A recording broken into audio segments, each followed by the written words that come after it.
கதிரவன் news சொந்தங்கள் அனைவருக்கும் வணக்கம். இலங்கையின் காலை நேர தலைப்பு செய்திகள். இந்திய பிரதமர் நரேந்திர மோடி இலங்கையை வந்தடைந்துள்ளார். இலங்கை வந்தடைந்த இந்திய பிரதமரை கட்டுநாயக்க விமான நிலையத்தில் வெளியுறவு அமைச்சர் விஜித கேரத் வரவேற்றுள்ளார். இந்த நிலையில் அங்கு இந்திய பிரதமருக்கான வரவேற்பு நிகழ்வுகள் ஏற்கனவே தொடங்கியுள்ளதாகவும் தெரிவிக்கப்படுகிறது. அத்தோடு அது அவர் நாட்டிற்கு மேற்கொள்ள 4வது விஜயமாகும் எனவும் இந்த விஜயத்தின் போது பல இருதரப்பு ஒப்பந்தங்கள் கையெழுத்திட திட்டமிடப்பட்டுள்ளன. இந்திய வெளியுறவு அமைச்சர் ஜெய்சங்கர் உள்ளிட்ட குழுவினரும் இந்த பயணத்தில் இணைந்து கொண்டுள்ளதாக தெரியவந்துள்ளது.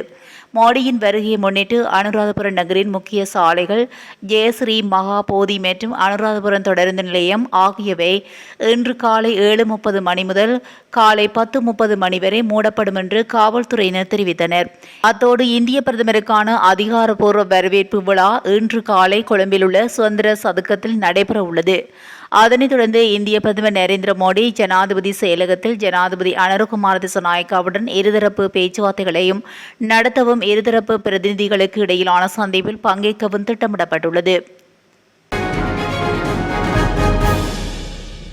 யாழ்ப்பாணத்தில் தனியார் காணியொன்றினுள் அத்துமீறி மரம் வெட்டிய இராணுவத்தினருக்கு எதிராக மானிப்பாய் போலீசார் விசாரணைகளை மேற்கொண்டுள்ளனர். யாழ்ப்பாணம் மானிப்பாய் போலீஸ் பிரிவுக்கு உட்பட்ட நவாலி பகுதியில் அமைந்துள்ள சேமக்காலை ஒன்றினுள் எதுவித அனுமதியும் பெறாமல் உட்புகுந்த இராணுவத்தினர் அங்கிருந்த வாகை மரத்தினை வெட்டியுள்ளனர்.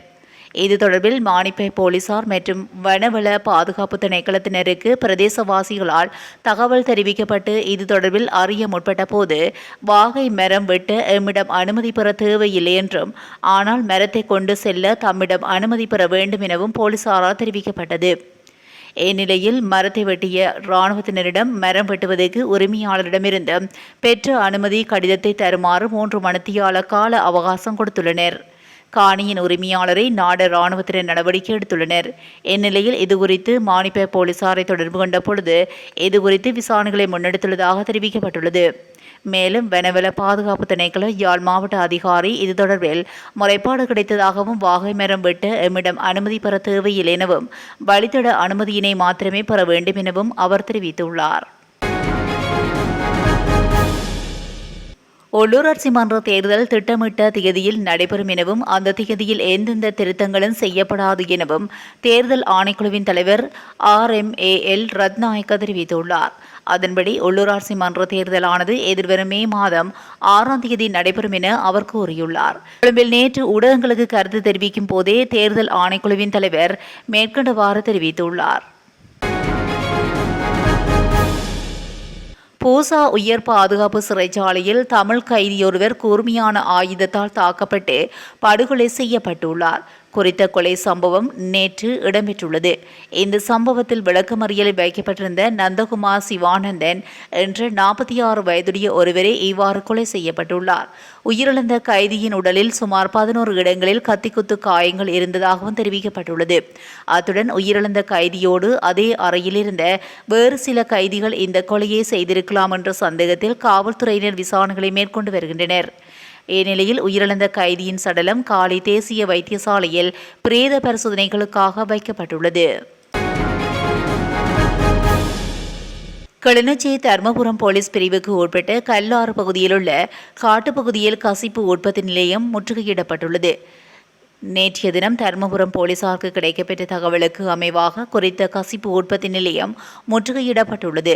இதன்போது கசிப்பு உற்பத்தி செய்வதற்காக தயார் நிலையில் வைக்கப்பட்டிருந்த 2970 போத்தல் கோடாவினை போலீசார் பறிமுதல் செய்தனர். அத்துடன் இந்த சம்பவத்துடன் தொடர்புடைய சந்தேக நபர் அந்த பகுதியிலிருந்து தப்பி சென்றுள்ளதாக தெரிவிக்கப்படுகிறது. மேலும் தப்பி சென்ற சந்தேக நபரை கைது செய்யும் நடவடிக்கையை தர்மபுர போலீசார் மேற்கொண்டுள்ளனர். காலி எல்பிட்டிய உரகஸ் மண்கந்திய பகுதியில் இடம்பெற்ற துப்பாக்கிச்சூட்டு சம்பவத்தில் ஒருவர் காயமடைந்துள்ளார். இந்நிலையில் காயமடைந்த நபர் மருத்துவமனையில் அனுமதிக்கப்பட்டுள்ளதாக போலீசார் தெரிவித்தனர். குறித்த பகுதியில் உள்ள ஒரு வீட்டின் அருகே முச்சக்கர வண்டியில் வந்த குழு ஒன்று துப்பாக்கிச்சூடு நடத்திவிட்டு தப்பி சென்றுள்ளதாக போலீசார் தெரிவித்தனர். இந்நிலையில் இந்த விடயம் தொடர்பில் மேலதிக விசாரணைகளை உரகஸ் மண்கந்திய போலீசார் மேற்கொண்டு வருகின்றனர். பெங்கிரிய போலீஸ் நிலையத்தின் பொறுப்பதிகாரியின் இடமாற்றம் உடனடியாக நடைமுறைக்கு வரும் வகையில் ரத்து செய்யப்பட்டுள்ளது. இந்த இடமாற்றம் தேசிய போலீஸ் ஆணைக்குழுவால் உடனடியாக நடைமுறைக்கு வரும் வகையில் ரத்து செய்யப்பட்டுள்ளது. பெங்கிரிய போலீஸ் நிலையத்தின் பொறுப்பதிகாரியை இடமாற்றம் செய்ய பதில் போலீஸ் மா அதிபர் பிரியந்த வீரசூரிய எடுத்த தீர்மானமே இவ்வாறு ரத்து செய்யப்பட்டுள்ளது. மேலும் இந்த இடமாற்ற தீர்மானம் போலீஸ் ஆணைக்குழு மற்றும் தேர்தல் ஆணைக்குழுவின் அனுமதியின்றி எடுக்கப்பட்டதாக தேசிய போலீஸ் ஆணைக்குழு சுட்டிக்காட்டியுள்ளது. இந்திய பிரதமர் நரேந்திர மோடி நேற்று இலங்கைக்கு வருகை தருவதை முன்னிட்டு சிறைச்சாலையில் விளக்கமறியலில் தடுத்து வைக்கப்பட்டிருந்த இந்திய கடத்தொழிலாளர்கள் விடுவிக்கப்பட்டுள்ளனர். யாழ்ப்பாண சிறைச்சாலையில் இருந்த 14 இந்திய கடத்தொழிலாளர்களின் 3 இந்திய கடத்தொழிலாளர்களுக்கு எதிராக ஏற்கனவே குற்றப்பத்திரங்கள் நீதிமன்றத்தில் பதிவு செய்யப்பட்டிருந்தது.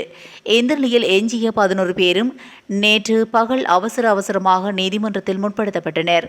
இதனையடுத்து அவர்களுக்கு எதிரான அறிக்கையை விலக்கிக் கொள்வதாகவும் அரசு தரப்பு நீதிமன்றத்தில் தெரிவித்தமை அடுத்து அவர்கள் 11 பேரும் நீதிமன்றத்தினால் விடுவிக்கப்பட்டனர். அத்தோடு 11 பேரும் தமிழகத்துக்கு திருப்பி அனுப்பப்படுவதற்காக உடனடியாக கொழும்பு மெரிகானாவில் உள்ள புனர்வாழ்வு மையத்துக்கு அனுப்பி வைக்கப்பட்டுள்ளனர். பிரதமர் கரணி அமரசூரிய வெளிநாட்டு விஜயத்தின் போது அணிந்திருந்த ஆடை தொடர்பில் சர்ச்சை எழுந்துள்ளது.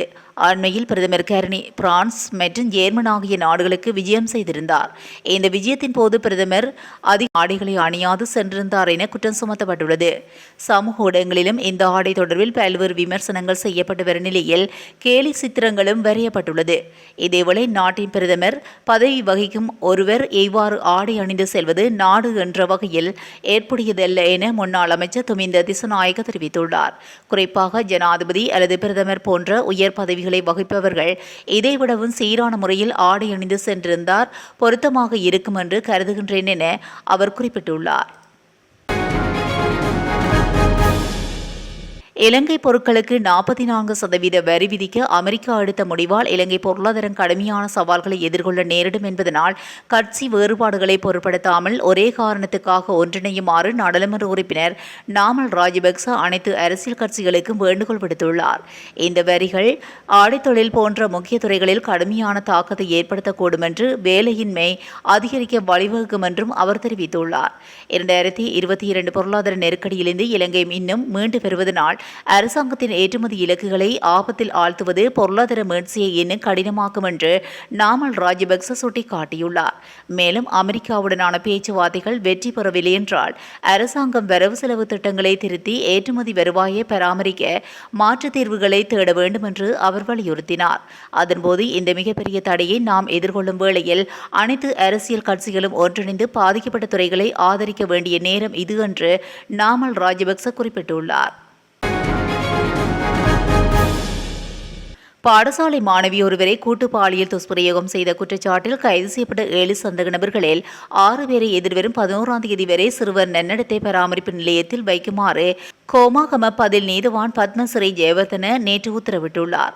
அத்துடன் மற்ற சந்தேக நபரை விளக்கமறியல் வைக்குமாறு கோமாகம பதில் நீதவான் உத்தரவிட்டுள்ளார். 5 மாணவர்கள் உள்ளிட்ட 7 சந்தேக நபர்களும் நேற்றைய தினம் நீதிமன்றத்தில் ஆஜர்படுத்தப்பட்ட போதே இந்த உத்தரவு பிறப்பிக்கப்பட்டுள்ளது. இத்துடன் காலை நேர தலைப்பு செய்திகள் நிறைவடைகின்றன. தொடர்ந்தும் செய்திகளோடு இணைந்திருக்க கதிரவன் நேசுடன் இணைந்திருங்கள். நன்றி, வணக்கம்.